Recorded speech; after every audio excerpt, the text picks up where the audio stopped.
I remember the first time that I was assigned by the university to go teach in Hong Kong. All my friends said that I needed to go buy an umbrella before I went. I said to myself, I'm a real man, I don't need an umbrella. So I flew off to Hong Kong, and 3 days later, I bought an umbrella. The reason being because in Hong Kong the rain was so torrential that when it started raining it didn't stop and everybody else got out their umbrellas and well, you were unprotected. No one told me anything about rubber boots before I came to Venice. It's very interesting to me to think that you have to buy a pair of rubber boots to walk around the Venetian streets. Well, there's a lot of reasons for that. Now I know, after I'm over here and after I'm walking around the streets with a pair of tennis shoes, that I need a pair of rubber boots. Why? Well, because this is a canal city, and the sea feeds these canals. They go up and down with the tides, and because of the rising sea level and water level in this area of the world, well, the streets often get flooded, and you need a pair of boots. Now, I started laughing because a lot of the people who are walking around here, as we will show you, in Venice have a pair of rubber boots on like I used to wear when I was a kid on a farm in southern Indiana. We didn't wear those rubber boots to protect us from flooding, however. We wore those rubber boots to go to the barn and keep the mud and manure off our feet. Well, here in Venice there's not much manure, a little bit of dog manure, but that's not a real problem. The real problem is the flooding of the streets. And so you need to get this fashionable pair of booties. Now they're really more than booties, they're kind of like slickers for your feet. They come in all colors. I've seen turquoise, and I've seen blue, and I've seen this sort of orangey looking color. But then they also have the regular barn boots that we would use in southern Indiana to go feed the cows. And there are all sorts of colors and shapes and sizes in those too. So I would think that one of the most surprising moments of my life was to come to Venice. You know, the upper scale with museums and art and all of this beautiful fashion and architecture, and see these cheap plastic rubber boots that you got to wear to walk around the streets. I've not succumbed yet to the temptation, but I suppose if the water gets high and my shoes get wet, yours truly will be sporting a pair of these very fashionable, or not so very fashionable, rubber boots.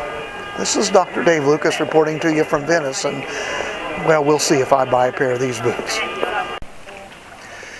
Now, one of the aspects that people always ask about when they hear about Venice are the gondolas, and behind us, of course, you can see one of the gondolas making his way down one of the many canals of Venice.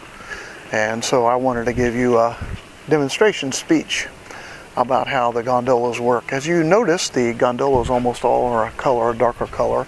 They use mostly the colors of dark black or dark really green for the boat itself, and then a purple or blue to do the kind of the attractive side panels and those kinds of things. On every gondola that you'll see, there are 6 little representations of the 6 sections of the city of Venice.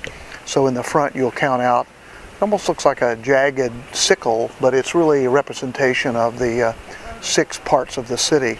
The city is divided up by canals, so that when people are transported from one place to the other, they use the gondolas. Now, of course, lately there are a lot more boats in the city than just the gondolas. There are some little motor boats and boats that deliver all kinds of freight and groceries and food.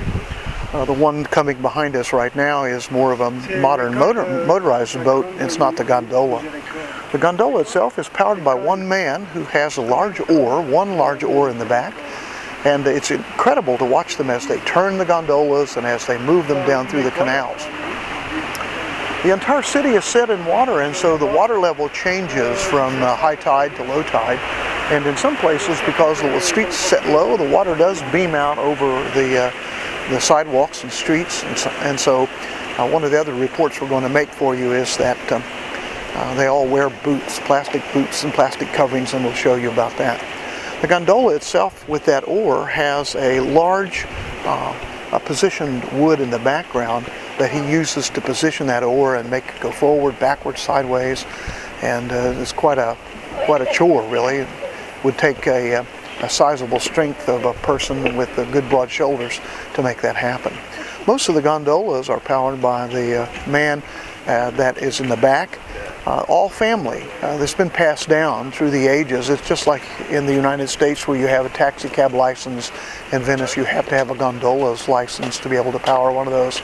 And most of them wear a little hat with 2 little red ribbons on the back, and they usually have a striped shirt. Most of them are red stripe, red and white. Some of them are dark stripe. There's another boat coming down through here, so you can see that the boating is a big part of the life in Venice, and all kinds of boats.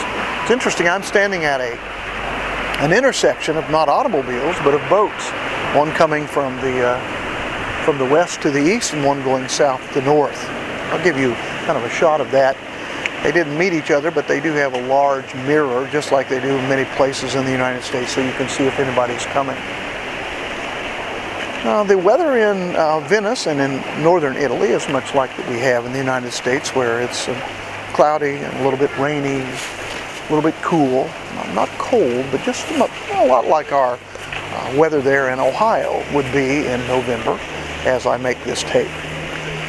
The final thing is, I think that the gondola represents the past, the present, and the future of Venice. When we talk about Venice, you're talking about a whole different place of living. This city was founded in 451, and after that it's changed hands several times. Austrians ran it, Napoleon ran it, and then their long history of having a republic. Venice actually was its own republic. And today it's part of Italy, of course, but an odd part of Italy. The life here is totally different than over on the mainland. And life is a little older here, a little bit more reserved, and very quiet. Most all of the traffic on the streets, of course, is just by foot. The traffic is out there in the canals. That gondola represents the past of Venice and the present day, where they keep the present day alive, and they're fighting to keep these levels in the canals the same, which would represent the historic future. Well, I hope you've liked this little presentation on the gondolas and on the city of Venice and the way to get around with boats. And be sure to keep looking for the next presentation when we're going to talk about the need for plastic boots. This is Dr. Dave Lucas coming to you from Venice. Enjoy.